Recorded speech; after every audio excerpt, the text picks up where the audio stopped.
Bueno, pues nada, en primer lugar, darles la bienvenida, de verdad, por venir hoy un sábado con un Santa Cruz que tiene actividades hasta debajo de las piedras, para disfrutar de esta charla en la que tanto Estefanía Bruna como yo, que estamos coordinando el programa de Trans, teníamos muchísima ilusión y muchísimas ganas de que se celebrara, porque tenemos en la mesa a dos personas a las que queremos mucho, pero además dos personas que son fundamentales en dos ámbitos distintos de las vidas trans.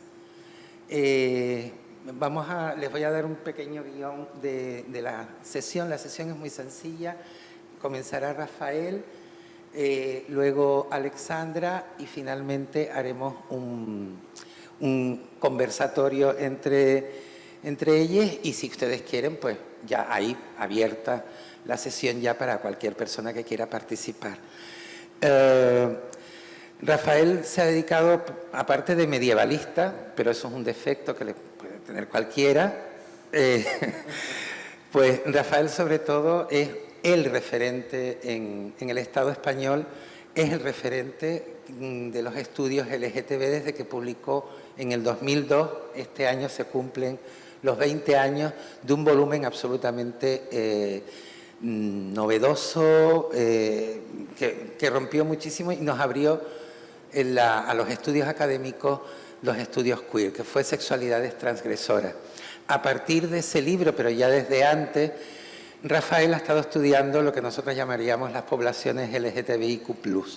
Ha publicado muchísimos estudios, sobre todo, y esto yo quiero destacarlo, ha logrado que el Ministerio financie proyectos que tienen que ver con esta temática, que es muy complicado, porque ustedes saben que el Ministerio tiende a proyectos más pragmáticos o proyectos más adocenados, más tranquilizadores desde el punto de vista académico, y sobre todo es una referencia académica. A pesar de que en este foro en muchas ocasiones hemos criticado a la academia precisamente por no incluir o por no dar un espacio a los estudios LGTBIQ+, afortunadamente Rafael lleva toda su vida creando ese espacio en la Academia Española. Y lo bueno es que lo ha conseguido.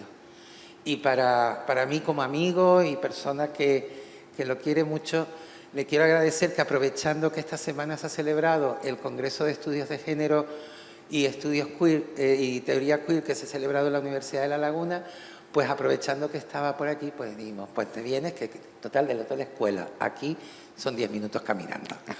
Así que se lo quiero agradecer, y él representa un poco ese ámbito de apertura que se está intentando crear y de ruptura también con las dinámicas y de la academia más tradicional. Y por otro lado tenemos a mi querida Alexandra, que es Rodríguez de Ruiz, que ya es la segunda vez que está aquí en TEA. La primera vino precisamente para hablarnos de su experiencia fronteriza, de su experiencia de cruzar la frontera en tacones, y además hablarnos precisamente del activismo en toda la zona de San Francisco, etcétera, en época del VIH. Además, después hizo una performance también en la sala de arte, y para mí es también un placer porque además ella representa un tipo de experiencia muy rara también, y es la persona que no solo toma conciencia de su ser, de su identidad, de su estar en el mundo, sino que se empeña en hacer activismo a todos sitios al que va. Entonces, para mí es una activista fundamental. Sus últimas experiencias han estado vinculadas a Jauría Trans en Ciudad de México, y también aprovechamos que estaba haciendo su tour europeo para que se viniera aquí, que no le costó nada, porque ella está en Candelaria y tiene playa, así que ella es feliz. Ella es feliz con su playa y su villa de Candelaria. Pero sobre todo es una amante de Tenerife. Le encanta Tenerife, le encanta Canarias, y ella ya estuvo hace muchos años también colaborando con los colectivos de aquí, una temporada, y yo creo que es una experiencia porque ella sí que es una transmigrante que afortunadamente ha logrado no solo sobrevivir, sino además ha logrado convertirse en una referencia para esas miles de migrantes que también están por ahí. Muchas gracias. Gracias. ¿No? Gracias a Estefanía, que siempre está ahí al borde y que yo creo que estaba más ilusionada que yo en escucharlo. Y cuando quiera. Rafael. Muchas gracias. Muchas gracias en primer lugar a Pepe por su cariñosísima presentación y también por ser uno de los coordinadores de este proyecto de Trans que es tan importante desde múltiples perspectivas y, por supuesto, muchas gracias al equipo del TEA y lo personifico en Estefanía, pero todas las personas que estáis detrás de este maravilloso espacio y de este proyecto en concreto. Como muy bien ha dicho Pepe, pues me quieren explotar literalmente, ¿no? Y yo venía aprovechando que el Pisuerga pasa por Santa Cruz de Tenerife, yo estoy aquí. Y claro, realmente yo solo soy un telonero, por decirlo de alguna manera, porque la persona realmente importante en esta actividad de hoy es Alexandra, sin lugar a dudas, así que yo voy a hablar muy brevemente, fundamentalmente sobre mi investigación en torno a una posible historiografía trans en el ámbito hispánico, que es una de las líneas de investigación que estamos desarrollando en el proyecto de investigación que comentaba Pepe, el profesor Ramos Arteaga. A modo de sencillo recordatorio, aporto dos cubiertas de dos libros entre los que he podido o escribir. Trans Barcelonas es una monografía mía, en cambio Memorias, Identidades y Experiencias Trans, Invisibilidades entre Argentina y España es una compilación de trabajos. Una compilación que, debo decir, modestia aparte, que me alegró mucho poder hacer, porque desde el ámbito universitario solemos hacer un trabajo más convencionalmente académico, que a mí me parece que es importante, sin lugar a dudas, porque hay que romper muchos diques dentro del ámbito universitario, ¿no? Pero que con él lo que quisimos hacer fue integrar a las personas trans en el propio libro, de tal manera que, al ser un libro de reflexión, investigación sobre memoria trans, dimos voces a diversas personas trans de España e Hispanoamérica, bueno, sobre todo de Argentina, porque era un diálogo entre Argentina y España. Y ahí está, por ejemplo, una Kim Pérez o una Camila Sosa Villada, por ejemplo, ¿no? Generaciones también muy diferentes, y por eso me gusta destacar los diálogos que podemos establecer desde el ámbito universitario con aquel ámbito que a veces se cree que es muy distante, como puede ser el del activismo o como puede ser el de los colectivos LGBT o trans. A manera de prólogo también, porque no quiero extenderme demasiado, plantear unas cuestiones básicas previas que son lógicas, ¿no? De qué hablamos cuando hablamos de memorias y sobre todo de qué hablamos cuando hablamos de archivos trans, ¿no? Les traigo dos citas de dos proyectos muy diferentes, pero que me parecen especialmente interesantes a la hora de reflexionar sobre la entidad misma de un archivo queer, en el sentido más amplio de la palabra, y de un archivo trans en concreto. La primera es de un monográfico del Transgender Studies Quarterly, que es una revista académica estadounidense dedicada al ámbito de los estudios trans, ¿no? Y que manejan personas muy importantes tanto en el ámbito de la academia como del activismo, ¿no? Como Cora y Strecker. Y traduzco del prólogo a este número que se titula Making Transgender Count, ¿no?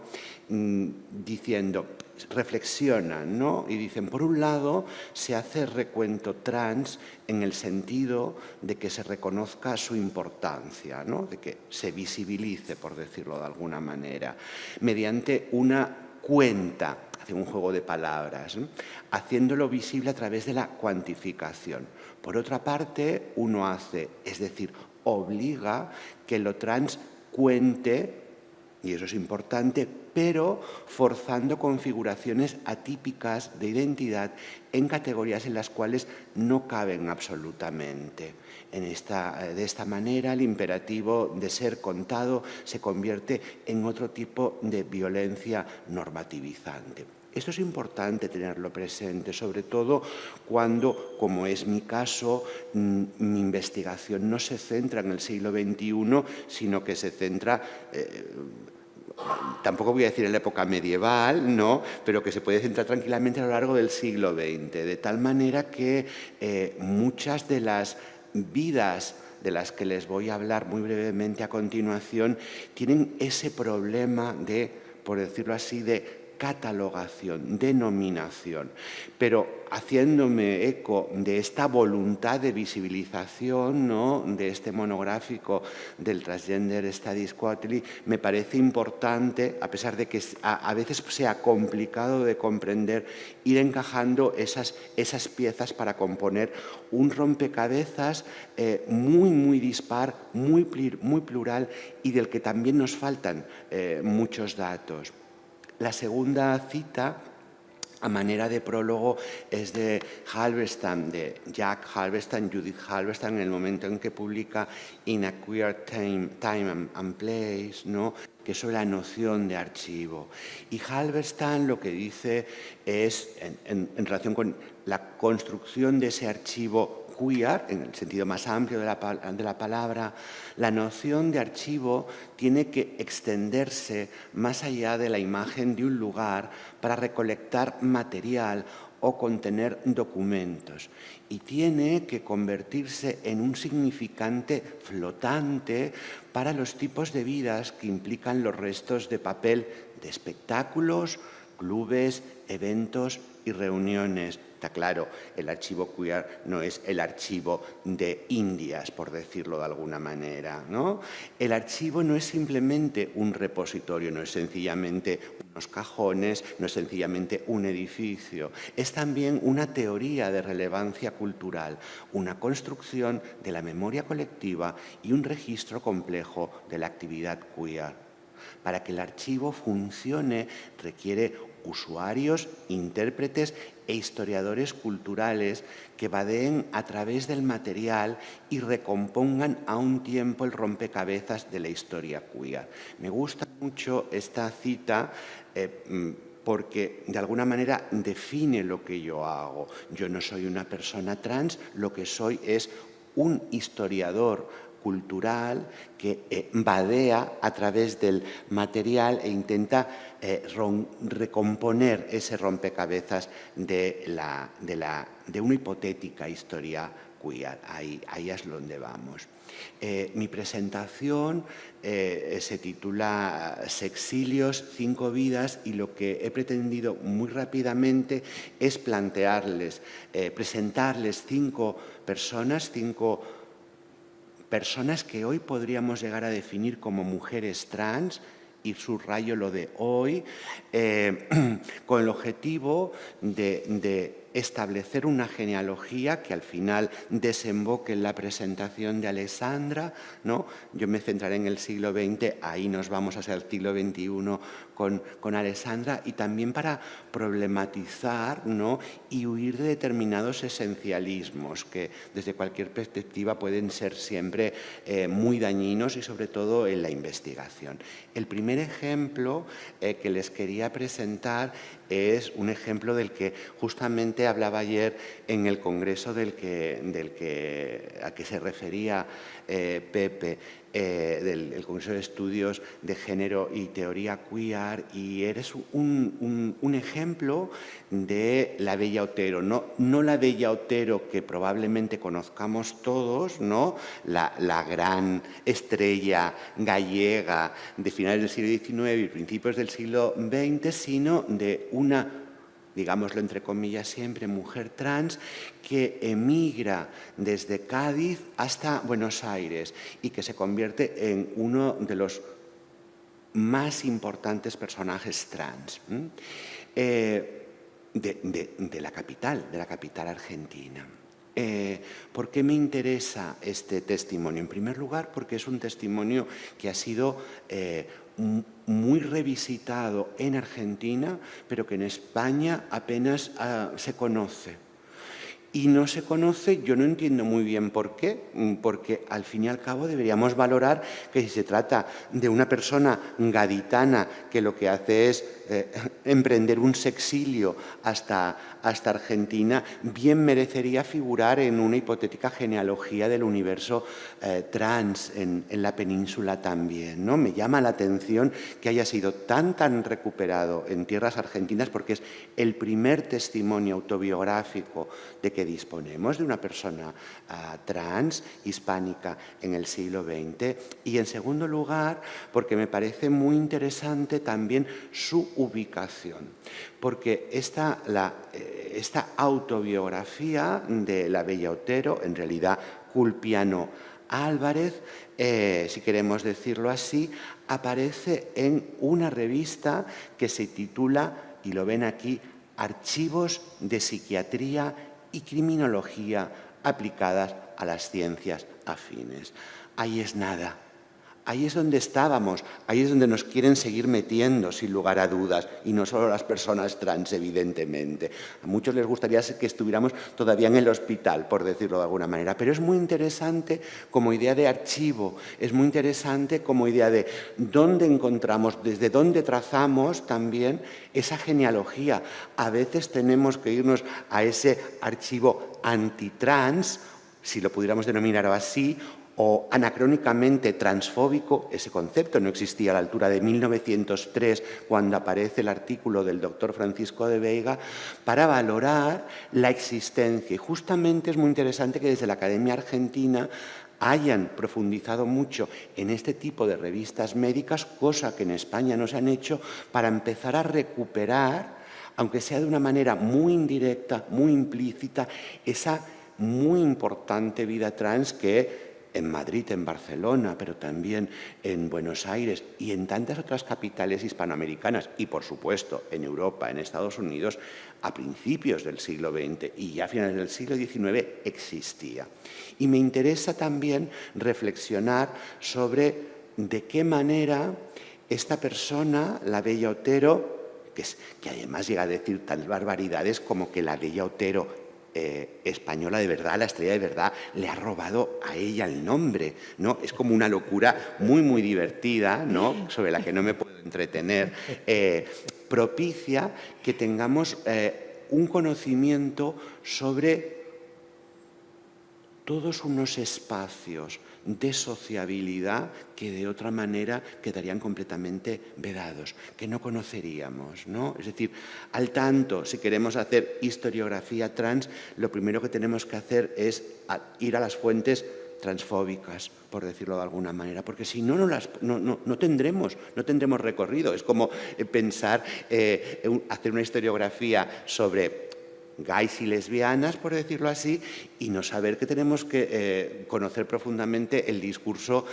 antihomofóbico, por así decirlo, de la Iglesia Católica y el concepto de sodomía o de inversión médica a partir del siglo XIX. Sencillamente lo apuntaba por este motivo. El segundo ejemplo que les quería plantear, en todos ellos tienen un elemento de sexilio, por decirlo así, de movimiento físico, es el de Manuel Izquierdo. Manuel Izquierdo se conoce sobre todo como Gas, ese fue su nombre artístico. Y me interesa mucho, no solo porque fue de Manila a Barcelona, de cierto modo era lógico, es decir, estamos hablando de los últimos rescoldos del imperio colonial español, ¿no? Filipinas, sino sobre todo me interesa porque nos ilustra otra época y otro país, ¿no? No nos ilustra el Buenos Aires de principios del siglo XX, sino nos ilustra la Barcelona de los años 10 y 20, en donde empieza a florecer todo una subcultura, toda una red de locales en donde empiezan a proyectarse de una manera muy, muy clara una nueva, por decirlo así, identidad. también entre comillas. Los imitadores de estrellas vendrían a ser, en los años 20, lo que en los años 70 se denominarían en España los travestis, por decirlo de alguna manera. Sobre todo personas dedicadas al mundo del espectáculo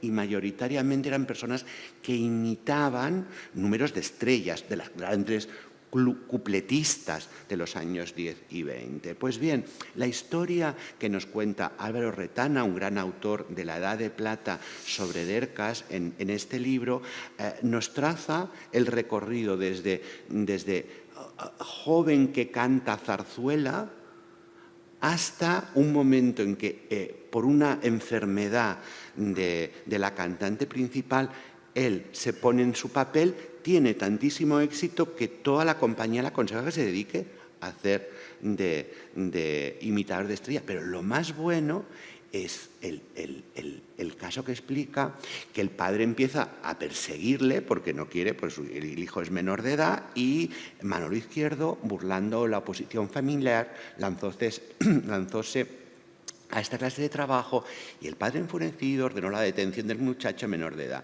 Pero este, disfrazado de mujer, trasladóse a Berlín, y tenemos ahí un epicentro muy importante de la vida transeuropea hasta la llegada del nazismo. ¿Y qué pasa? Que Dercas ganó el primer premio en un concurso de belleza femenina. Sobrevino el correspondiente barullo, imagínense, el concurso tal lo gana allí Dercas, y de repente, después de darle el premio, descubren que Dercas no es una mujer, es un hombre, ¿no? Claro, eso supuso el inicio de su consagración internacional, de tal manera que fue muy, muy conocido en buena parte de Europa, pero sobre todo a partir de los años 20 en Barcelona, ¿no? Fueron una de las grandes estrellas del transformismo. ¿Quién conoce a Dercas? Me gustaría a mí saber. ¿Quién habla de Dercas? Muy poca gente conoce a Dercas, ¿no? Y es para mí un jalón indispensable en la construcción de una genealogía trans o de una genealogía queer, si quisiéramos, ¿no? De nuevo doy un salto, estoy intentando trazar también para que vean diversas épocas, ¿no? El caso de Malva, ¿no? Que no sé si conocen, y que es una persona que a los 17 años, absolutamente inconsciente, con unos amiguitos, por decirlo así, absolutamente inconscientes, se van montaña de los Andes arriba, y atraviesan los Andes desde Chile para llegar a Argentina, para ser libres, sencillamente, y para mariconear sin ningún tipo de problema. Estas memorias, mi recordatorio, que ella redacta con la ayuda de sus compañeras del TEGE, un periódico trans muy importante en Argentina, son una auténtica delicia. Yo no sé si ustedes la conocen, han tenido muy poca difusión, ¿no? Aunque es un libro que se pudo editar en sede universitaria, los libros del Rojas, ¿no? Y a mí me parece uno de los exilios más bonitos, porque explican la necesidad de la huida, ¿no? De la huida, pero de la huida inconsciente.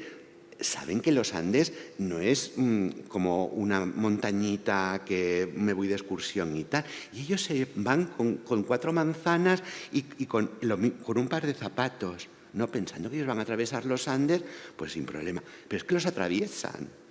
Es que los atraviesan y es que se oculta la policía. Y es que llegan a Mendoza. Y en Mendoza empieza a conocer, estamos hablando de los años 40 del siglo XX, empieza a conocer toda una red de nuevo de sociabilidad, ¿no? Que le va a permitir al cabo de pocos años ya trasladarse a Buenos Aires, que es donde va a vivir buena parte de su vida. De Malva se ha hecho un documental muy, muy bonito, le recomiendo que lo vean, ¿no? Ya mayor, ya estaba muy mayor, en una residencia, pero recoge mucho de su trayectoria vital. Así que pongan Malva Solís, mi recordatorio, enseguida van a encontrar por YouTube. estamos en los años 40, 50, estamos ya también al inicio de la represión peronista, ¿no? Sobre estas cuestiones también podría abundar, pero no quisiera extenderme demasiado porque lo que quería era plantear diversas vidas. Y el siguiente ejemplo es muy diferente, ¿no? Porque es el de Carla Follis, el de Dolly Bandol, ¿no?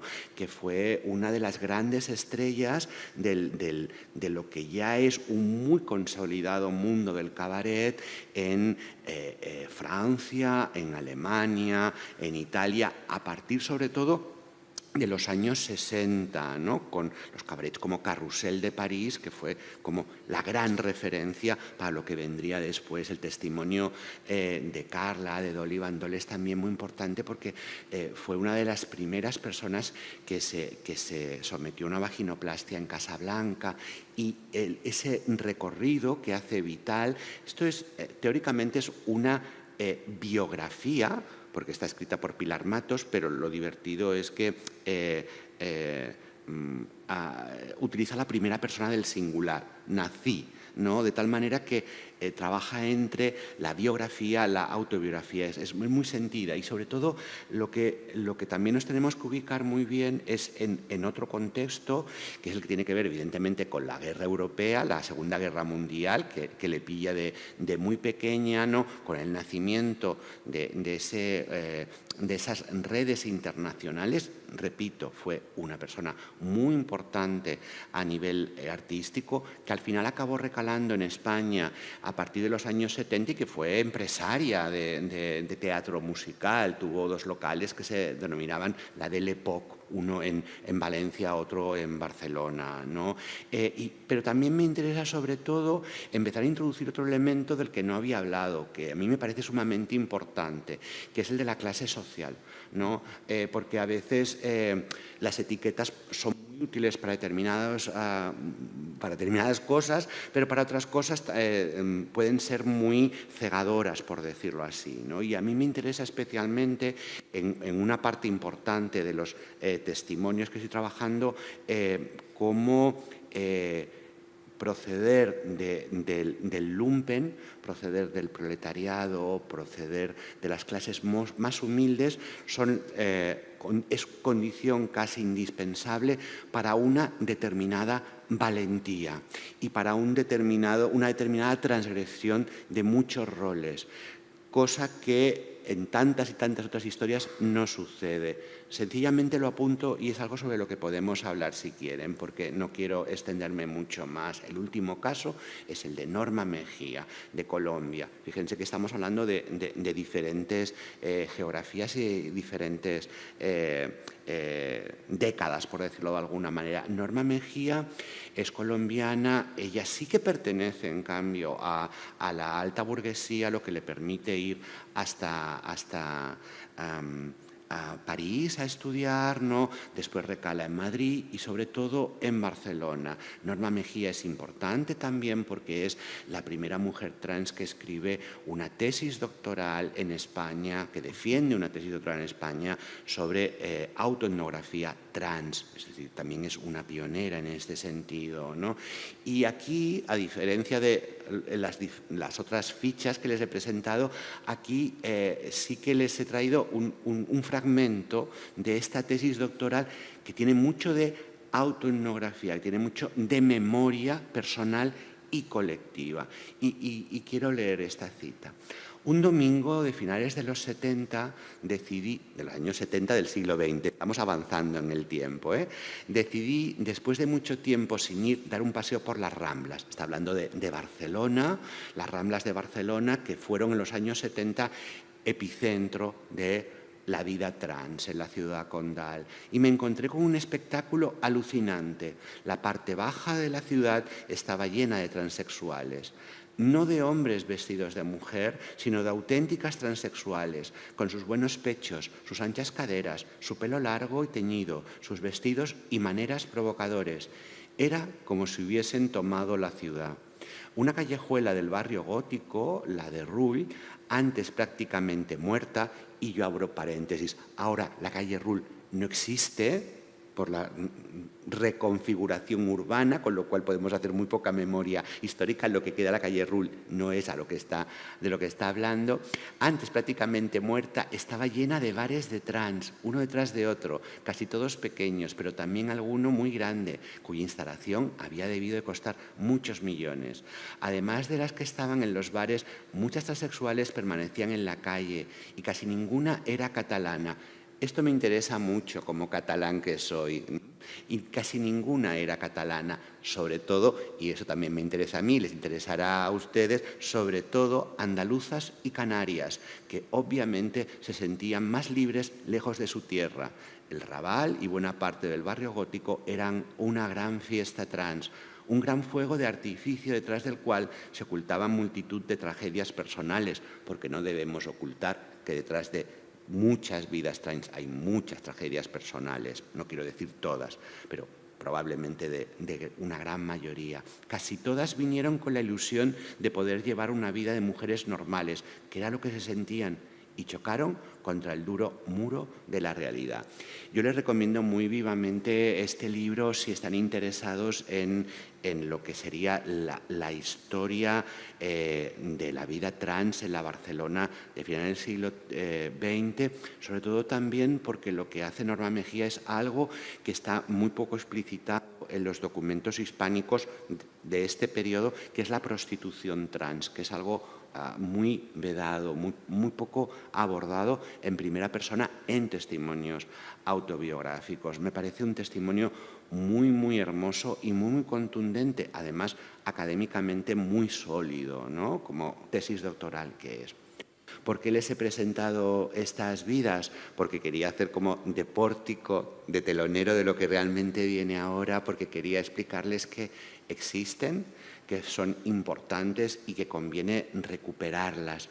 Y que conviene recuperarlas no como mero ejercicio de arqueología, por decirlo de alguna manera, no como ejercicio de medievalista que soy yo, por decirlo así, no, sino con un significado muy anclado en el presente. Y para acabar, sencillamente les traigo una cita de Sarah Schulman, que es una activista y académica estadounidense, y en este libro, que se titula La gentrificación de la mente, en su prólogo ofrece una escena muy hermosa en donde contrapone a sus viejos colegas de ACT UP, de la lucha antisida y de las luchas trans. Un grupo lo describe muy bien y dice: miré a mis amigos de ACT UP y vi personas que de alguna manera eran héroes y monstruos porque habían logrado lo imposible y pagado el alto precio de la alienación derivado del conocimiento, como sucede siempre a los héroes y los monstruos. Felices por participar, porque son realmente las últimas personas que quedaban vivas de aquella época, a eso se refiere. Y felices por participar, y de pie a una distancia de admiración estaban los más jóvenes. Y aquí es donde quiero llegar, ¿no? Los jóvenes tenían la opción de vivir tranquilamente debido a la furia audaz de los viejos. Me parece que esto no lo debemos olvidar para que los ejercicios de arqueología no sean ejercicios de arqueología, sino que sean ejercicios de vindicación de una memoria, para que sean acicates para la recuperación de esa memoria y sobre todo para una interpretación que no aniquile el pasado, sino que le dote de sentido de cara al presente, ¿no? Estamos aquí gracias a las luchas previas, y si nos olvidamos de esas luchas previas tenemos un problema muy serio. Así que muchísimas gracias, buenos días, y cedo la palabra a Alessandra. Gracias.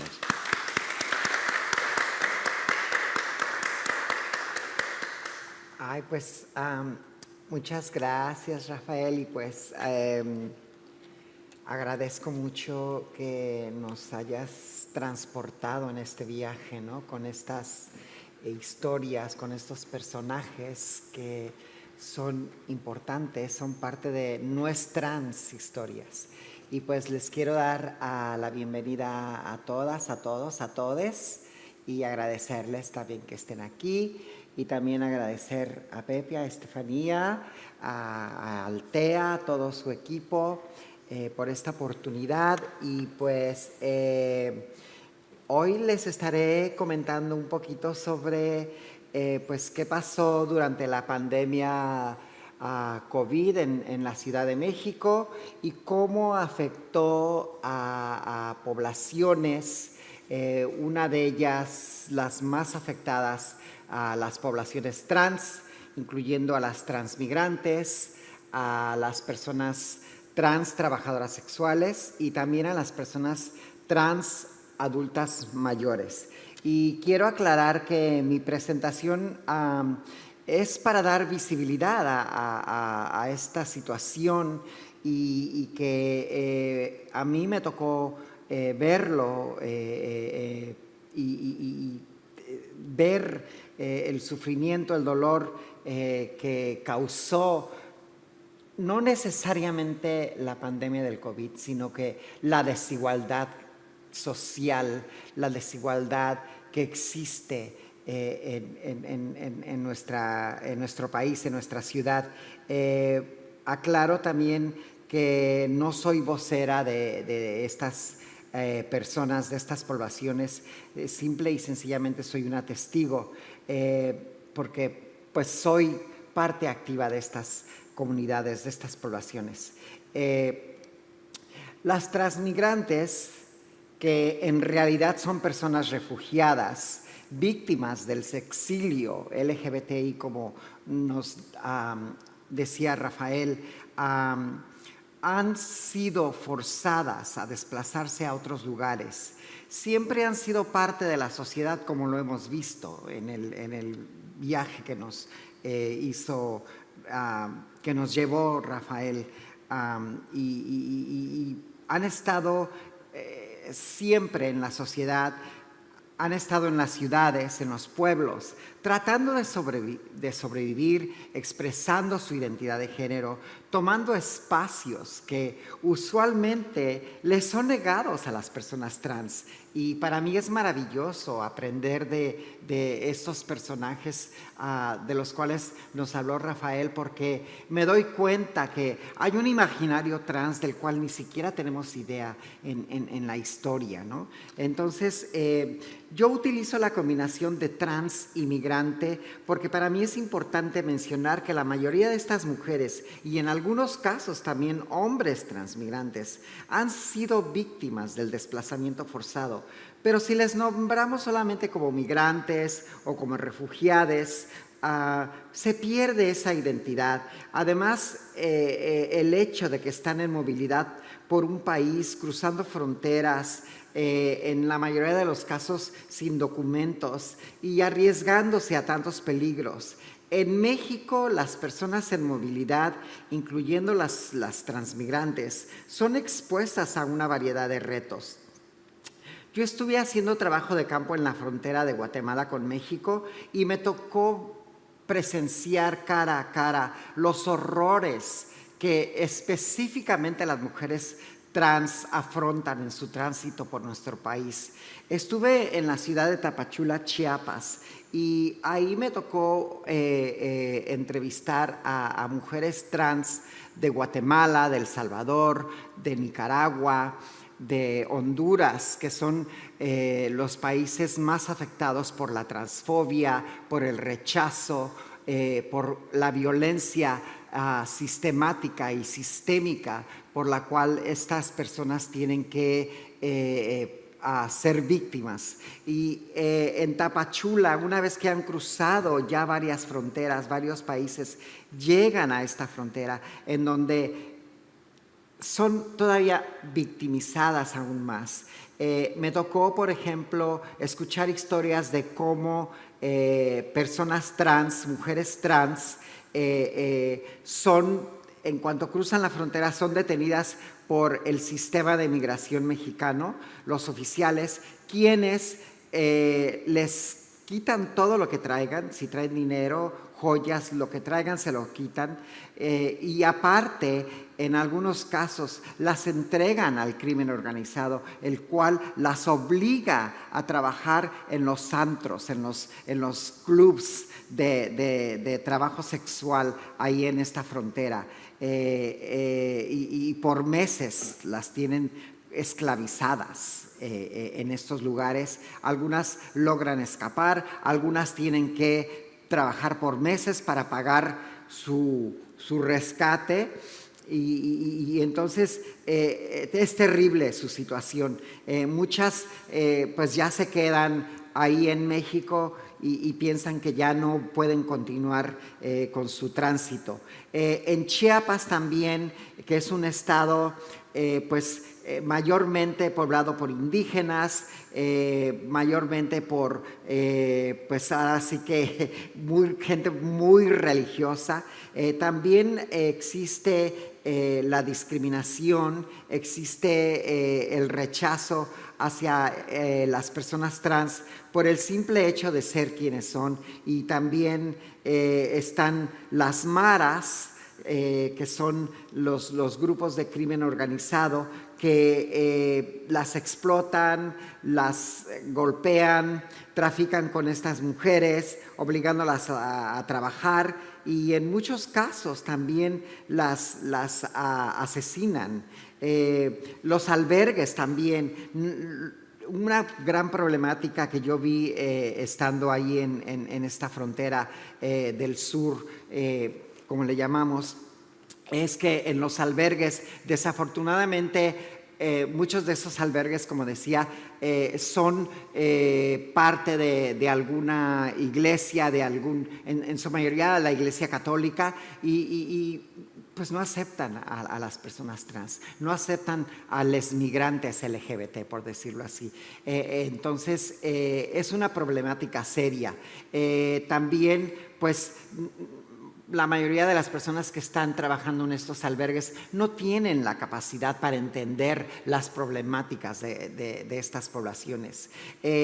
También hay organizaciones que trabajan con migrantes y refugiados, pero una vez más, ahora que estuve haciendo un proyecto de migración por 5 meses, me di cuenta que la mayoría de las organizaciones en México que trabajan con refugiados y migrantes no tienen ni idea de las problemáticas, las necesidades de migrantes LGBTI.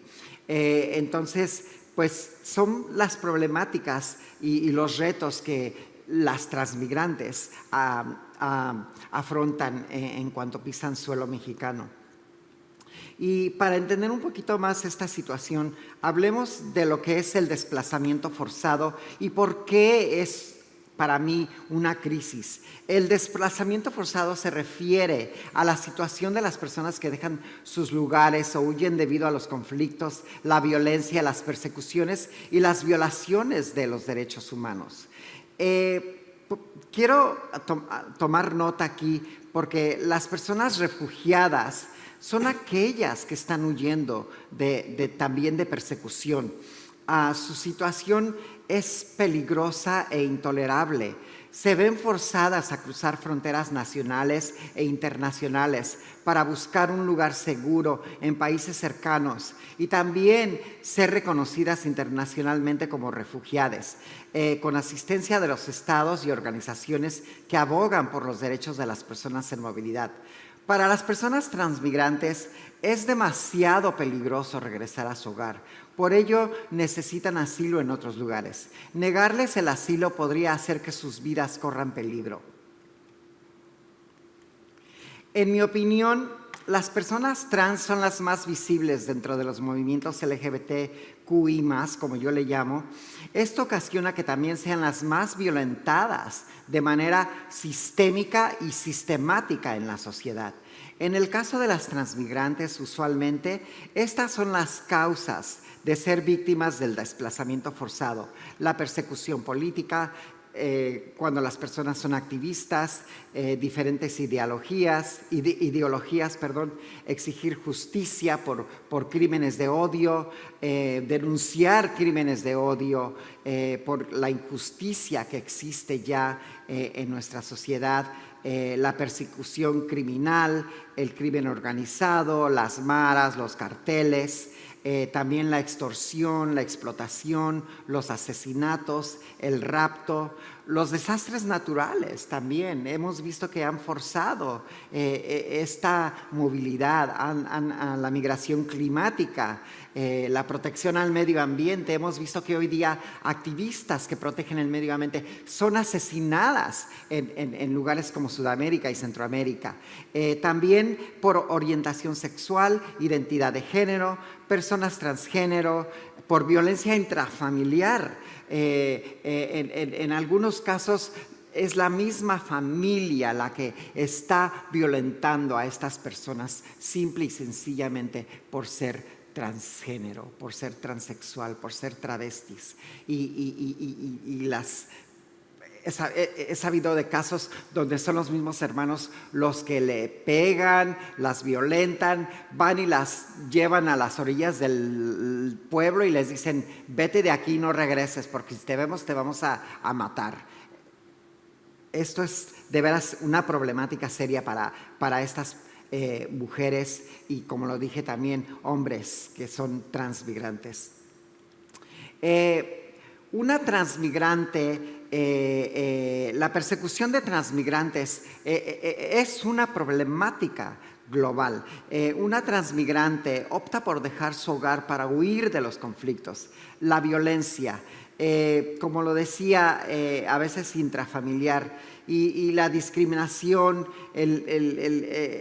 Esto hace que traten de encontrar lugares seguros y medios de subsistencia.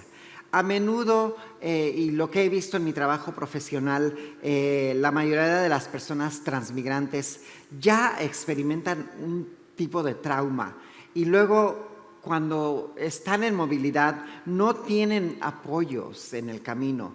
Terminan en destinos donde no hay oportunidades, como lo mencionaba, en cuanto cruzan la frontera de Guatemala con México. Y no tienen oportunidades de trabajo, no tienen oportunidades de educación y todavía son más víctimas de violencia e injusticia social, económica y sistemática.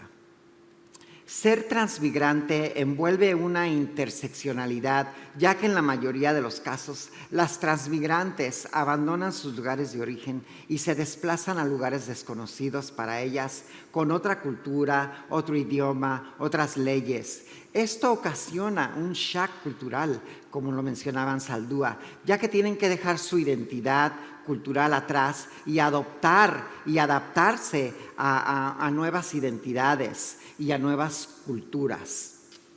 La mayoría de las transmigrantes proceden de países en desarrollo. Algunas son de raíces indígenas, de raíces afrolatinas, no han tenido acceso a la educación, sin experiencia laboral debido a la discriminación y llegan a otros países presentando un desafío particular para ellas, ya que han vivido en pobreza extrema, en precariedad y en vulnerabilidad. El desplazamiento de transmigrantes y migrantes en general provoca un tremendo sufrimiento humano y es sin duda un problema humanitario, una problemática global que necesita ser visibilizada y que tenemos que seguir contando estas historias. Tenemos que seguir abriendo estos espacios para que estos testimonios sean escuchados y también para poder tomar acción, para poder crear redes de apoyo.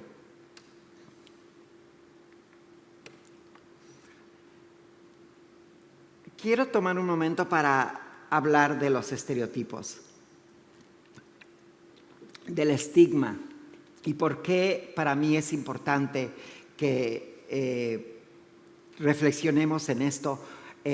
Cito a una doctora, la autora Sarah Seton, mujer trans, que con sus palabras logra expresar cómo nos define una sociedad cis, heteronormativa y patriarcal. Los transexuales, las transgénero y otras minorías sexuales son hechas para vestir la vergüenza de nuestra insegura sociedad sobre la identidad de género y las preferencias sexuales. Las personas trans son expulsadas fuera a los desiertos emocionales para morir de alienación y soledad, para expirar el aburrimiento de la sociedad de sí misma. Cito, ¿no? Y dicho esto, es importante reconocer que en la sociedad machista y patriarcal, para nosotras, las personas trans, está ya establecida una lucha constante para que nuestros derechos humanos sean reconocidos y respetados. Rafael nos habló de la historia y cómo a través de este tiempo, pues las personas tienen que dejar sus lugares de origen. ¿Por qué? Las personas trans tienen que salir casi huyendo en muchos casos.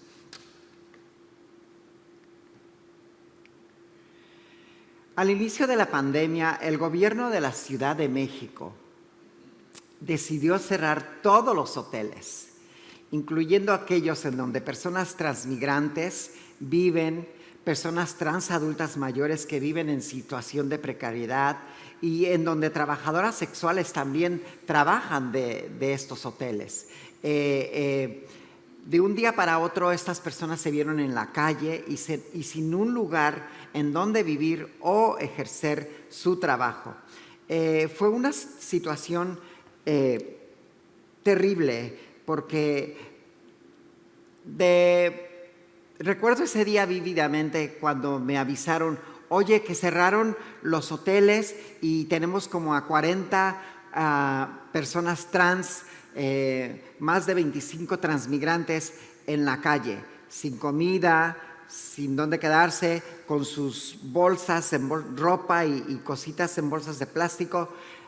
A mí me partió el corazón, se los juro que estuve así de cruzar esa barrera que yo me pongo de limitaciones en el sentido de mis, como les decimos en inglés, boundaries sociales, porque en el trabajo que hacemos tenemos que ponerlas, porque muchas veces las cruzamos sin darnos cuenta y usualmente nos afectan todavía aún más como activistas, como personas que hacemos trabajo de justicia social. Yo decía, pues me puedo traer 10 a mi casa y poner cobijas y que se acomoden donde puedan, pero dije, ¿y las otras 30, las otras 40? ¿Qué les va a pasar, no? Entonces, tuvimos que inmediatamente buscar manera de apoyarlas. Lo primero fue pues buscar alimentos calientes para llevarles, para darles y pues a mí sí esta situación me tocó mucho porque me di cuenta también de mi lugar de privilegio, ¿no? Yo pues tengo donde vivir, tengo que comer, a pesar de que estoy en medio de una pandemia, pues sigo subsistiendo y nadie me va a venir a echar de mi casa. En este letrero que vemos, que para mí me tocó mucho porque me movía mucho el no salgas, porque el no salgas no era para todos. Como sabemos, hay personas que tienen que salir todas las noches a subsistir, a buscar la manera de sobrevivir. Y en México el 80% de la población vive al nivel de la pobreza. Y en este 80% están estas personas trans, las transmigrantes, las trans trabajadoras sexuales, que tienen que salir a diario a buscar cómo ganarse la vida. Entonces, para mí sí que me movió mucho esto y como lo dije, tuve que recurrir a buscar apoyo internacional. Fuimos las personas y las organizaciones lideradas por personas trans las que salimos a dar apoyo inmediato. También esto a mí me conmovió mucho porque el gobierno no hizo nada. El gobierno de la Ciudad de México no hizo nada. Pasó como 3 semanas para que después de nosotras estar haciendo ruido y mandando correos a políticos, a la jefa de la ciudad, del gobierno de la Ciudad de México, que tomaron nota y dijeron, pues sí, no tenemos un problema aquí con estas poblaciones. Aquí vemos cómo fueron las organizaciones de trans trabajadoras sexuales las que salieron inmediatamente con comida, con despensas. Yo, afortunadamente, como lo dije, soy una persona con privilegios. Pude recibir apoyo internacional monetario inmediato para poder ir con despensas, con comida, con sobres, con dinero también para darles a personas para que pudieran al menos alojarse en un cuarto de hotel por la noche, ¿no? Entonces, pues sí fue algo muy, muy dramático, muy violento y para mí también un honor, ¿no? Poder estar trabajando y haciendo algo humanitario por mis hermanas y hermanes. Las acciones fueron inmediatas, pudimos proveer espacio seguro a estas mujeres y gracias como lo dije, al apoyo internacional, pues estas personas tuvieron al menos durante estas como 3 semanas fueron que las pudimos tener en lugares y con alimentos. Y como ven en esta imagen, estas son personas transmigrantes, ¿no? Que estaban recibiendo el apoyo. Ahora quiero moverme un poquito a otra situación, a otra problemática. Hablar de la frontera o la borderland, como la nombra Gloria Anzaldúa, es complejo, ya que para mí las fronteras no nada más son geográficas y físicas, sino que también existen en el imaginario cultural, social y político. Las fronteras son transgredidas, tal y como lo hacemos a diario las personas trans, no binarias y no conformes con los géneros en esta sociedad. Siempre estamos retando las fronteras impuestas por la sociedad.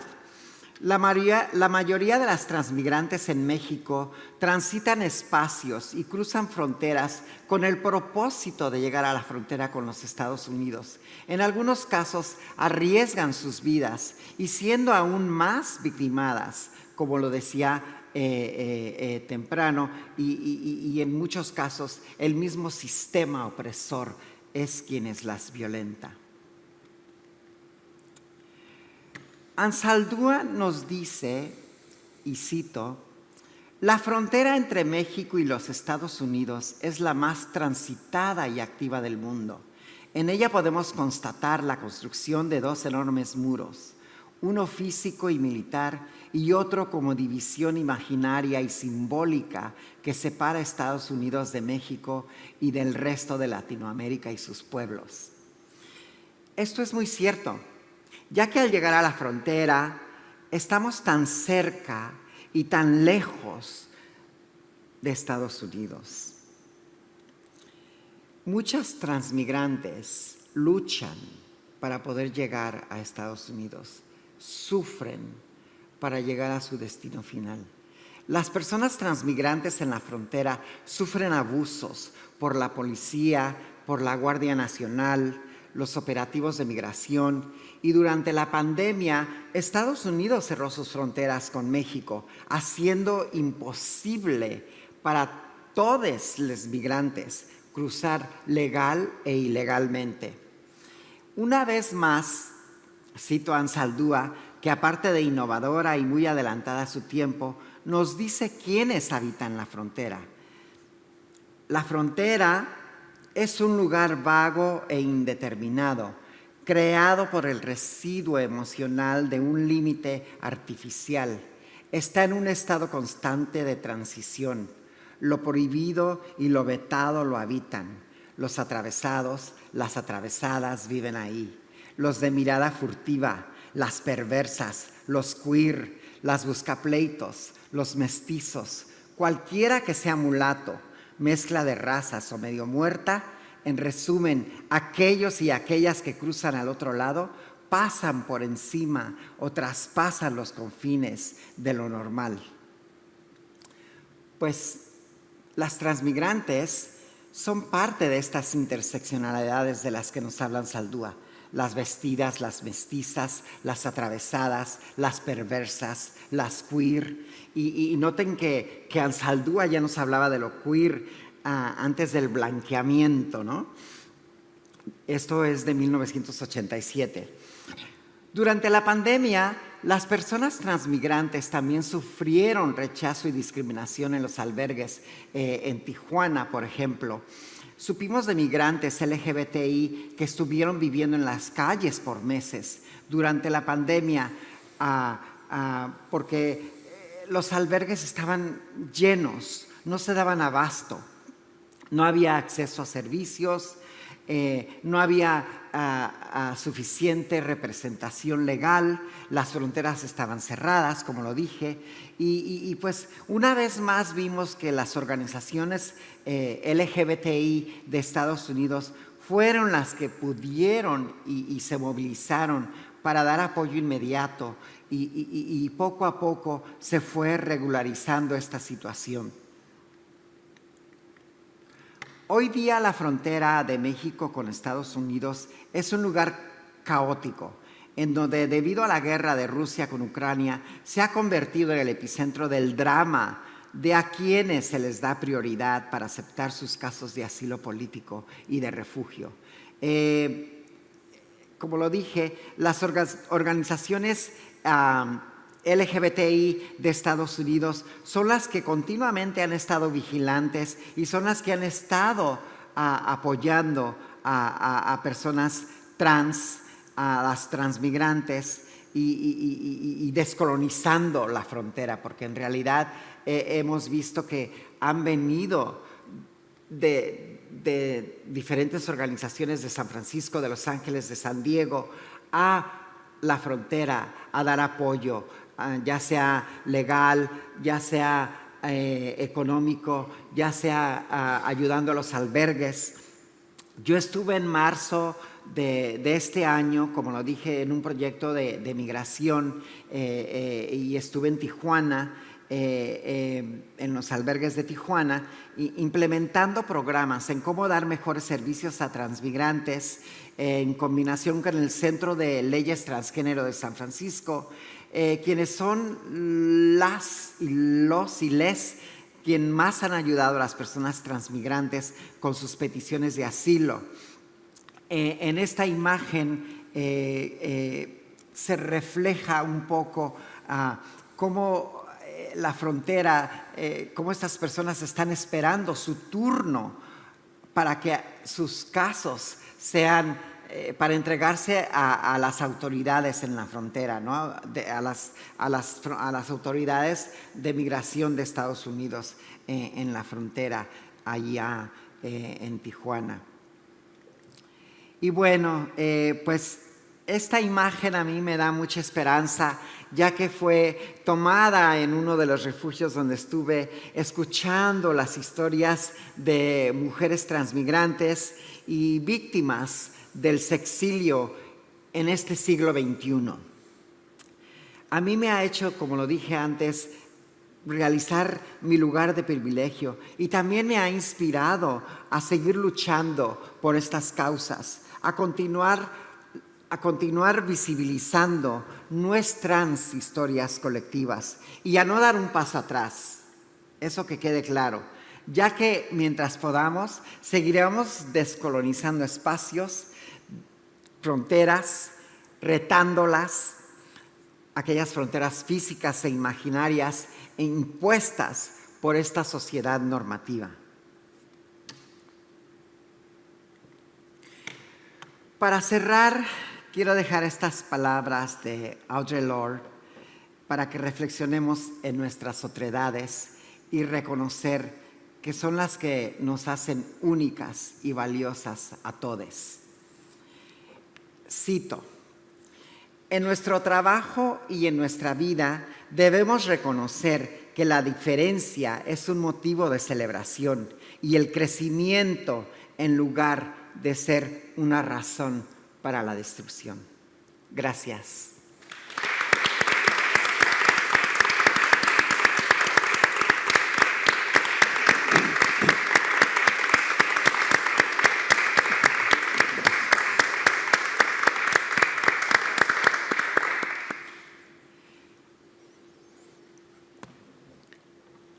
Muchas gracias, Alejandra, por esta maravillosa presentación. Tenemos ahora una especie de diálogo que podemos iniciar entre nosotros, pero que sobre todo querríamos que estuviera abierto a todas aquellas que estáis aquí, porque probablemente después a lo mejor nos vamos a comer y todo y nosotros seguiremos charlando. Entonces es factible que sea también interesante que si vosotros tenéis preguntas o comentarios nos los podáis formular ahora.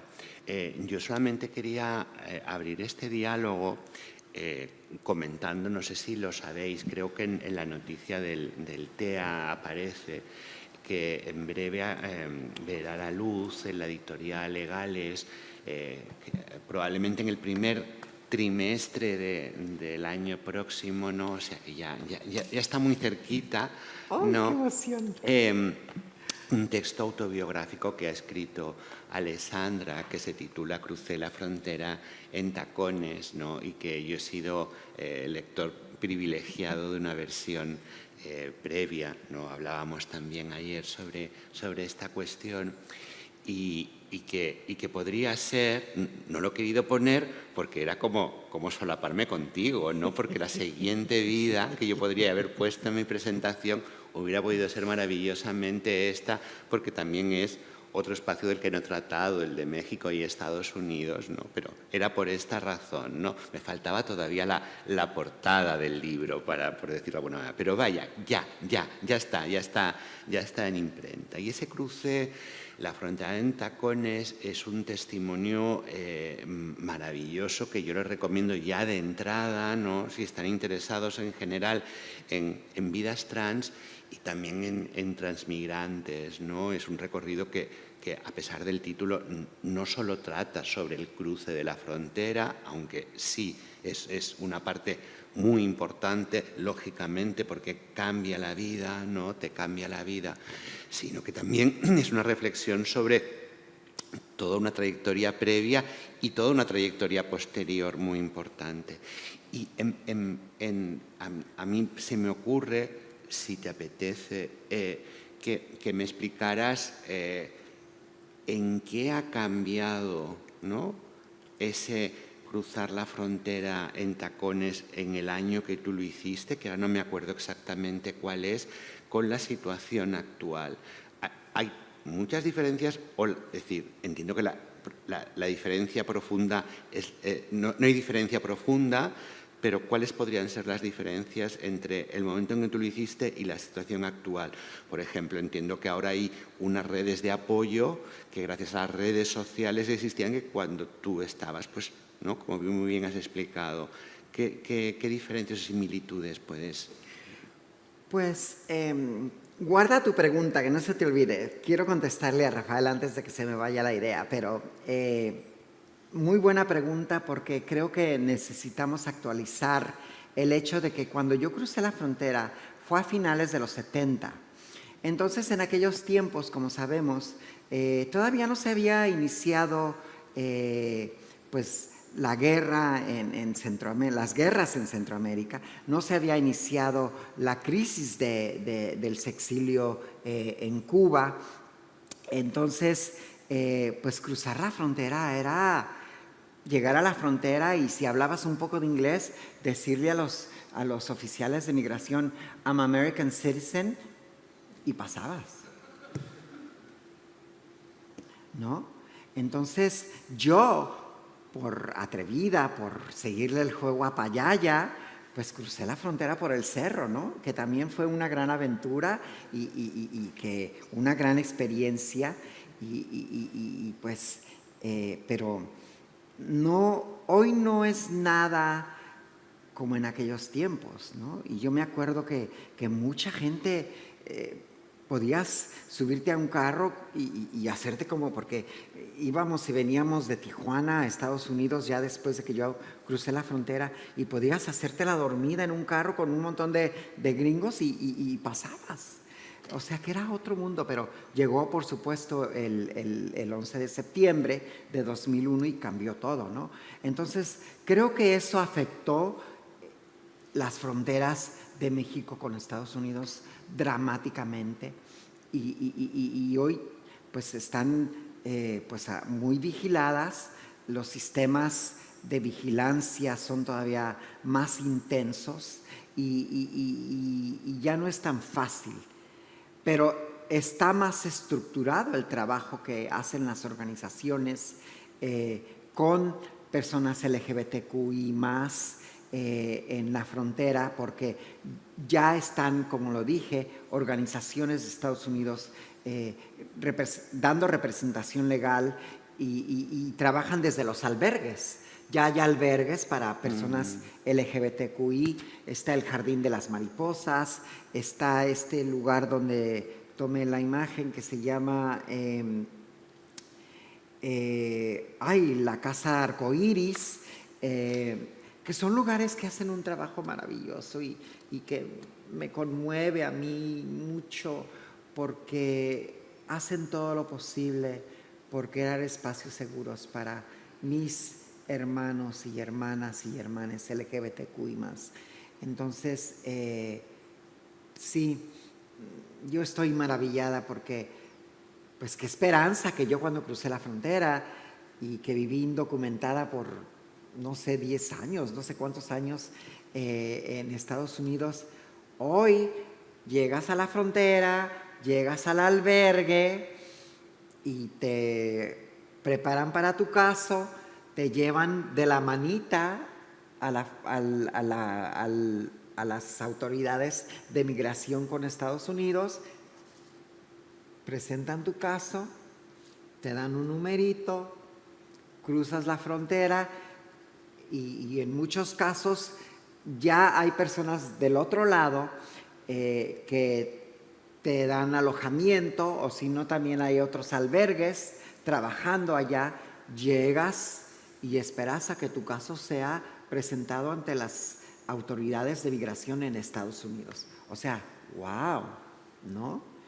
Claro, como sabemos, también cruzar las fronteras de manera ilegal, pues hoy día es una situación de vida o muerte. Hoy día, si yo, por decirlo así, optara cruzar la frontera como la crucé la primera vez, puedo caer en manos del crimen organizado, ser secuestrada y luego piden dinero por mí, o si no dan ese dinero, pues tal vez me desaparezcan, o si no, tal vez me tengan esclavizada.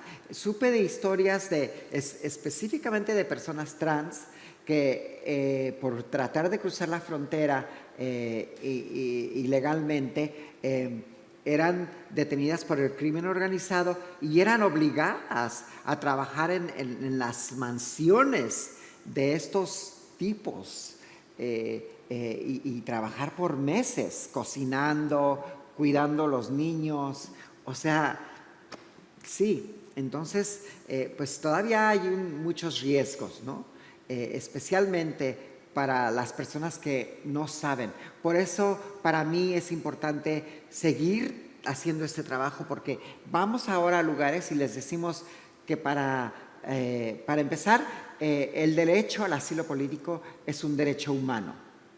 Y si lo haces bien, tienes la oportunidad de hacerlo estructuradamente, tienes que tener paciencia y tal vez encontrar la manera de llegar a la frontera, ir al albergue y de ahí tu caso se documenta y es presentado y cruzas y voilà, ¿no?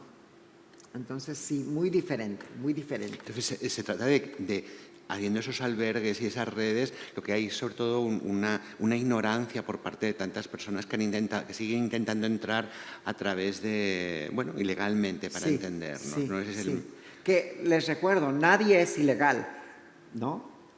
Porque en realidad la migración y la movilidad humana son un derecho humano. Pero sí, pues cruzamos estas fronteras ilegalmente.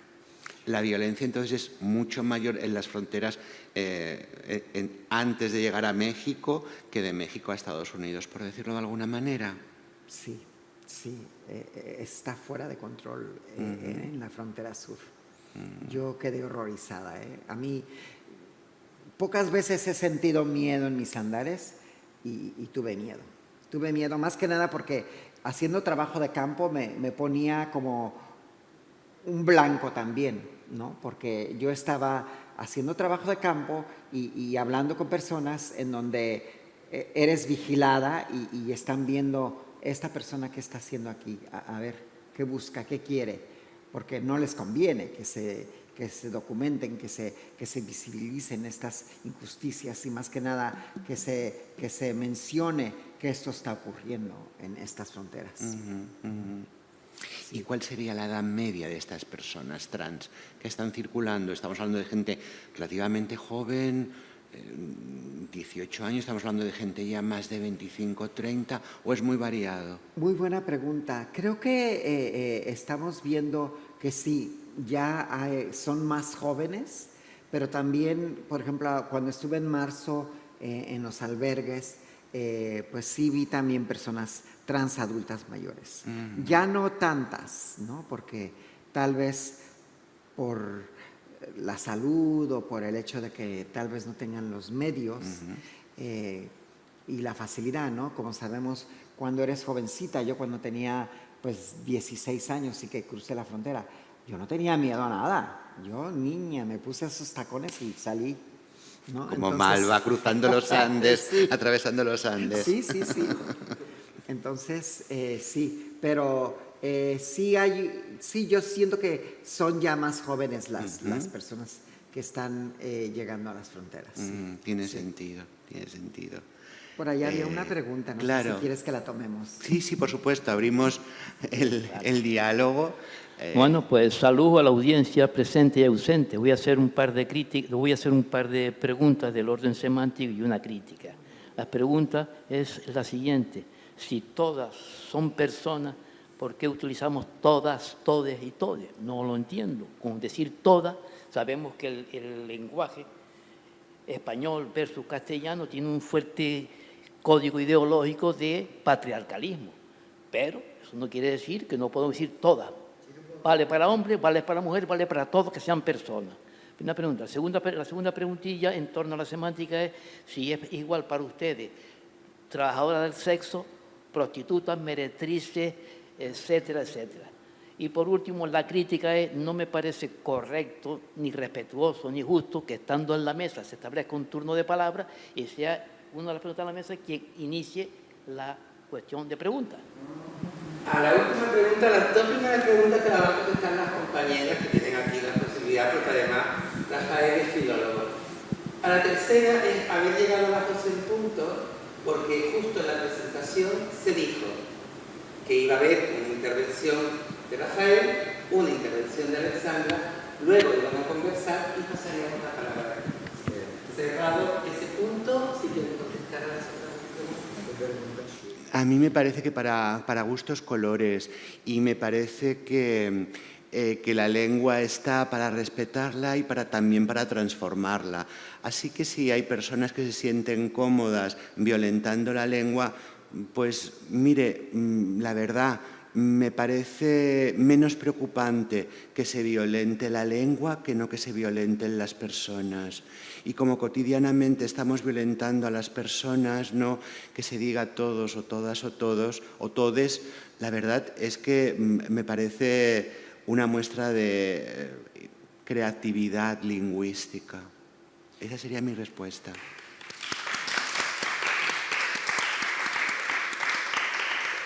Y para añadir, quiero decirte que la razón por la que yo hago esa notación de decir todas, todos y todes es porque tal vez aquí haya alguna persona que no sea ni todo ni toda, sino es tode.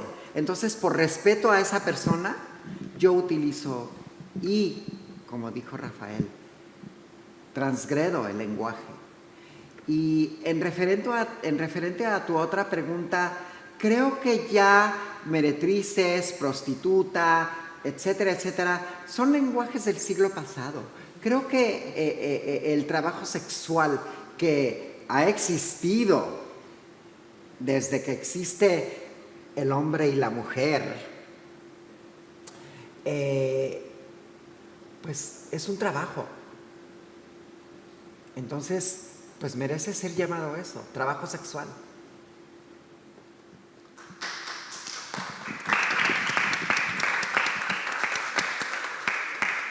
Yo quería hacer algunas anotaciones al diálogo que me ha encantado de los dos. Y pasado este preámbulo así tan chic sobre el lenguaje y los términos, quería apuntar una cosa de lo que dijo Rafael al principio sobre aquella definición del archivo. La de Halberstam. Que no fuera como una especie de exposición de mariposas clavadas con alfileres, que también significaría, incluso para mi opinión, convertir los archivos queer o los archivos trans o como quiera que los queramos llamar, para no tener más problemas semánticos, una manera de tokenizar en términos de ciencia política a los colectivos o a las individualidades, porque yo no soy de colectivo. Y esto se trata de convertir a una figura en un florero político para así desactivar políticamente las demandas de la población restante que pertenezca a unas características similares. Y otra cosa que quería apuntar es la frontera, como tú bien dijiste, que describía Norma Mejía en Barcelona de los 70, que eran andaluzas y canarias, pues Carla Antonelli, por ejemplo, o Alexandra, que son de la siguiente generación a la mía, hicieron otros cruces de frontera. La nuestra de Carla y mía fueron interiores, porque se considera Canarias integrante del territorio español, a pesar de la distancia y de la evidente diferencia en todos los ámbitos, cultural y con la vida en la península. Y entonces, del sexilio de los 70, por ejemplo, mi sexilio, que también tuve que hacerlo, que fue ya, además es una cosa, un tótem. Yo llegué a mi sexilio la noche que Felipe González ganó las elecciones en Madrid en 1982, en el vuelo nocturno, que era el tren de salida de todas las pobres, porque existían vuelos nocturnos que eran más baratos, porque los otros costaban una fortuna. Viajar entre Canarias y la península era como viajar entre Canarias y entre la península y Latinoamérica. Y como que esa frontera, como bien decía Alexandra, como dice también palabras de Gloria Anzaldúa, es una frontera que nosotras llevamos dentro y que la sabemos exteriorizar y que sabemos marcar límites cuando es necesario, con la semántica, con nuestra forma de aparecer, de ser, de manifestarnos, de escribir. Esa frontera como que la llevamos integrada en el ADN. Somos transfronterizas. Solo eso. Me encantó transfronterizas, sí. Tu reflexión es muy acertada. En los últimos años, y me parece que aquí en The Trans ya ha habido intervenciones en torno a la idea de archivo, ¿no? Y ha habido actividades aquí, me constan en Canarias, actividades muy interesantes de recuperación de voces negadas, ¿no? O marginadas sencillamente. Sobre todo a partir de los años 70, 80, se ha venido a reconceptualizar qué cosa sea un archivo, ¿no? Estamos hablando de gente tan influyente como un Michel Foucault, con un Jacques Derrida, ¿no? Que empiezan a transformar qué cosa es el archivo, qué jerarquías implica un archivo, ¿no? Y qué otras posibilidades de archivo pueden existir, ¿no? Por ahí se han abierto muchas vías, tanto teóricas, por decirlo así, como también metodológicas. Y es sobre todo a partir de los años 90, cuando sobre todo como consecuencia de la pandemia del SIDA empieza a crearse una conciencia de la importancia de crear ese archivo efímero de papeles, de cosas que no están para entendernos, el archivo oficial con mayúsculas, ¿no? Y sobre todo primero en Estados Unidos y después se extiende por tantas otras geografías, ¿no? Y en el ámbito hispánico son muchos los ejemplos que se podrían hacer. El ejemplo del archivo de la memoria transargentina es paradigmático y envidiable de lo que podría ser, con toda la humildad que tiene ese archivo, ¿no? Pero que es absolutamente deslumbrante desde mi perspectiva, ¿no? Entonces, se ha empezado a trabajar desde múltiples frentes, desde la propia asociación o grupo de amigas hasta de forma más institucionalizada en archivos y contraarchivos, que también se dice, ¿no? Entonces, a mí me parece muy interesante, ¿no? Como manera de socavar un determinado estado de opinión o de socavar una determinada idea de archivo. Decirlo de alguna manera, es lo mismo que la idea de museo, ¿no? Se ha transformado también radicalmente en las últimas décadas, ¿no? Pero que de alguna manera el de archivo nos puede llegar a apelar mucho más, ¿no? Porque es también algo mucho más individual, por decirlo de alguna manera, ¿no? Entonces, a mí me parece que esa idea es muy hermosa. Yo he usado el concepto, citado Halberstam porque es un teórico especialmente reconocido y traducido, ¿no? Pero también desde España y desde Hispanoamérica se están haciendo tareas muy interesantes y también reflexiones muy importantes acerca de este tema, ¿no? En donde todos tenemos que colaborar desde nuestro propio archivo, ¿no? El otro día se hablaba de las personas que daban sus latas de fotografías, ¿no? Para construir un archivo, ¿no? Y eso también es muy bonito, ¿no? Que no sea el archivo institucionalizado, sino el archivo de la sororidad, ¿no? Eso está muy bien, ¿no? No sé si estoy contestando o prolongando tu reflexión, ¿no?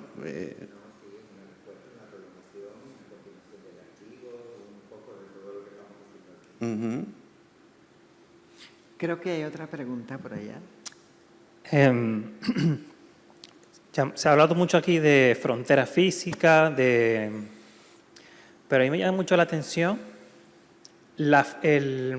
cuando se habla de la transmigración, me quedo con un sabor de boca de como que no hay retorno. Yo quisiera saber si hay espacio para la reconciliación con el pasado de todas esas trans que atraviesan la frontera, si alguien se ha intentado poner en contacto con ellos, si hay espacio para el perdón. Porque en este país muchas veces se habla de retirar medallas, de retirar determinados privilegios, y yo creo que es un sector al que se le debe muchas disculpas. Creo que se ha pedido perdón o no se ha pedido perdón. Y también me interesa saber qué pasa con estas personas cuando pasan muchos años en el extranjero, si existe esta necesidad de reconciliación con el pasado y hasta qué punto eso se da. Gracias, muy buena tu pregunta y creo que yo soy el vivo ejemplo de esa reconciliación, de ese, por decirlo así, perdón del que tú hablas, porque yo después de vivir en Estados Unidos más de la mayor parte de mi vida, porque viví allá 30 y tantos años, ya tengo 11 años viviendo en la Ciudad de México. O sea que después de 30 y tantos años de vivir en México y que después de 1987 yo ya iba y venía legalmente de Estados Unidos a México, decidí venir en el 2011 porque empezaba a escribir un libro de memorias y quería reconectarme una vez más con mis raíces, con mi gente, con esa ciudad que yo romantizaba, que cuando llego, por supuesto, en el 2011 y como todos esos años he ido y venido, pero como turista, y ahora llego a quedarme, esa ciudad ya no existía. Entonces, la vida creo que te pone donde debes de estar y yo llego a la Ciudad de México pensando en esta ciudad que yo dejé y que ya no la encuentro y que por meses caminaba como loca, te lo juro, por calles y calles y buscando, ay, pero aquí estaba este lugar, pero aquí estaba, yo me acuerdo que por aquí caminaba y todo diferente porque como sabemos, en 1985 la Ciudad de México tuvo un terremoto de 8.1, creo fue, que duró más de un minuto y la media ciudad quedó derrumbada. Entonces es otra ciudad completamente a la que yo buscaba, pero aún así la vida pues me puso ahí y ahora ya tengo 11 años y yo siento que ya me quedo. Yo ya no quiero estar en ningún otro lugar. Adoro a mi ciudad neurótica, como yo la llamo. Y sí, tiene que haber la palabra siempre se me va, pero tiene que haber esta reconciliación y esta reparación, gracias Pepe, histórica para nuestras comunidades, especialmente en la Ciudad de México, porque pues hoy no era sobre mí la historia, pero la ciudad que yo dejé y de la cual salí huyendo a finales de los 70 era porque la persecución y la violencia eran por parte del sistema. Era la misma policía la que a mí, cuando yo salía rumbo a la escuela o cuando yo iba a la tienda, la policía me detenía. Me pegaban, me quitaban el dinero y si no me llevaban a casa de mi mamá y le exigían dinero para no llevarme detenida a la estación de policía. Entonces, esta reparación histórica todavía está por verse y creo que también aquí en Canarias y en otros lugares del mundo en donde hemos visto que por parte del sistema, por parte de las violaciones de derechos humanos para con las personas LGBTQI más y como lo dije, las personas trans que somos las más visibles dentro de estos movimientos, creo que está en deuda todavía. Sí, pero pues yo soy el vivo ejemplo de eso porque yo estoy de vuelta en mi país, en mi ciudad, con mi gente. A mí me llama la atención porque, por ejemplo, me alegré mucho, ¿no?, de que el Ayuntamiento de Güímar, si no me equivoco, hiciera determinados reconocimientos a Carla Antonelli. Y luego había oído hablar un poco del pasado de Carla, que ella contaba, ¿no?, cómo se fue, las circunstancias, ¿no?, personales de ella. Y yo creo que cuando hablo también de esa frontera del perdón y de la reconciliación, creo que se queda corta, porque de nada nos sirve colocar banderitas de colores cada X tiempo y luego a las mujeres trans se les sigue negando trabajo, se las sigue invisibilizando. Entonces yo pienso que es una reconciliación todavía con la boca un poco pequeña. Claro, claro, y definitivamente, pues, Carla Antonelli, no es la única mujer trans que salió huyendo de las Islas Canarias, ¿no? Fueron, no sé, cientos, miles. Y lo que sí se hizo fue un trabajo de reparación con, por ejemplo, la trans que estuvieron presa en el campo de concentración de Petilla, en Fuerteventura, que fue un campo de los horrores de la dictadura de Franco. Y yo llegué a conocer a una trans de aquí, de una edad avanzada, cuando yo la conocí ya, que vivió eso y estuvo condenada allí por ser trans. Me contó que las obligaban a cargar unas piedras desde allí hasta allá, una montaña enorme, y cuando terminaban las tenían que volver a colocar en el mismo sitio, y esa memoria está construida. El campamento de Tefía hoy en día es un lugar de peregrinación de memoria, y a esas personas se les reconoció el hecho de haber sido víctimas del franquismo, se les indemnizó. Y hay mucha documentación, incluso la Radio Televisión Canaria está ahora haciendo una serie sobre el campo de Tefía. Has dado al clavo en algo muy importante que también quiero mencionar, que también queda esa deuda pendiente con todas aquellas mujeres trans que ya no están, porque de mi generación, de las miles de mujeres trans que yo conocí desde que empecé en el mundo trans a los 13 años, ya no quedan muchas. Yo soy una sobreviviente, un vivo ejemplo de de eso y por eso para mí, por eso hago el trabajo que hago, por eso creo el activismo se convirtió en mi pasión. Gracias. Alexandra, yo quería que comentaras, porque es un saber privilegiado que tenemos algunas personas aquí, pero hablando precisamente de la reparación, de cuáles fueron esas trayectorias de vida, cómo se truncaron, etcétera. En el libro, que por cierto es un libro que va a cerrar un poco el ciclo y que ya está a punto de salir, hay un personaje fundamental que es Payaya, y lo que ha pasado últimamente cuando fuiste a Tijuana, ahora en marzo, que fue una cosa muy emocionante. Y me gustaría que la compartieras en conexión con la pregunta del compañero, de esas trayectorias de vida tan bonitas. Me vas a hacer llorar. No quería, no era mi pretensión. Era si lo querías compartir. Es que Payaya es todo un personaje. Yo llego a los 16 años a Tijuana, que es una ciudad fronteriza con Estados Unidos, con San Diego, California. Y hay un lugar donde sobrevivíamos, las mujeres trans bailábamos semidesnudas y Payaya, una persona muda, era todo un personaje y le decíamos Payaya porque ella lo único que sabía decir era Payaya. Entonces, para Payaya su lenguaje era Payaya, Payaya, y todo era Payaya. Entonces le decíamos Payaya y era bailarina, era súper inteligente, era, como lo dije, todo un personaje maravilloso.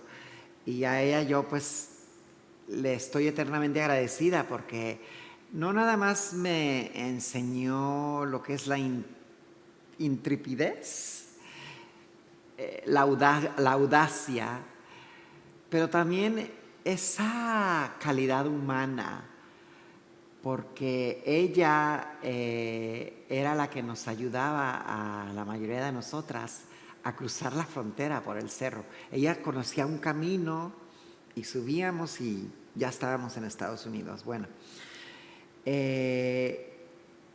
yo fui a Tijuana en marzo de este año y después de haber estado en Tijuana en muchas otras ocasiones y manejando por toda la ciudad y preguntando por Payaya y ya nunca la volví a encontrar después de casi 40 años. Sí, ¿no? 40 años.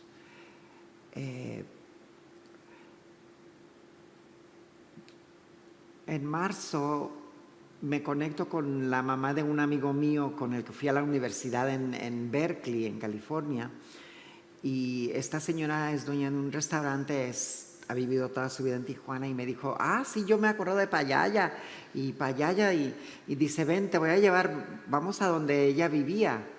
Y fuimos y ahí nos enteramos de otra gran injusticia, ¿no?, en la vida. Payaya hacía mucho dinero y le había comprado una casa a su mamá. Pero cuando la mamá fallece, los hermanos le quitan la casa a Payaya y la echan a la calle. Entonces, hoy día Payaya vive en las calles y cuando estuve yo en Tijuana, nos acercamos porque nos dijeron, pues va a una farmacia por allá y ahí le ponen su inyección de hormonas o no sé, de vitaminas, no sé. Ahí vamos y los de la farmacia nos dicen, no ha venido, pero sabemos que va a un salón de belleza que está como a 5 cuadras de aquí y ahí vamos, ¿no? Y el salón de belleza ese día que yo fui estaba cerrado. Entonces, mi amiga, la mamá de mi amigo de Berkeley, me dice, pues yo voy a regresar, ¿no? No te preocupes, yo regreso y a ver si puedo hablar con la señora del salón de belleza. Pues resulta que mi amiga Marisa regresó y sí, de hecho, Payaya llega casi diario con esta señora del salón de belleza a estarse ahí porque Payaya vive en las calles, pide dinero, vive en pobreza extrema, ya es una mujer de más de 70 años, pero vive. Y a mí cuando Marisa me habló y me dijo, oye, fíjate que fui y aquí está Payaya, y me la puso en Zoom, y Payaya me vio y lloramos juntas, aunque Payaya, pues lo único que decía, Payaya, Payaya, y hace esta ceñita como diciendo, yo sé quién eres, pues es una maravilla. Mi ilusión es regresar a Tijuana. De hecho, ahora que regresé a México, tengo planeado mi viaje a Tijuana en diciembre, buscar a Payaya y ver la manera de cómo ayudarla, porque se lo merece. Qué bonito.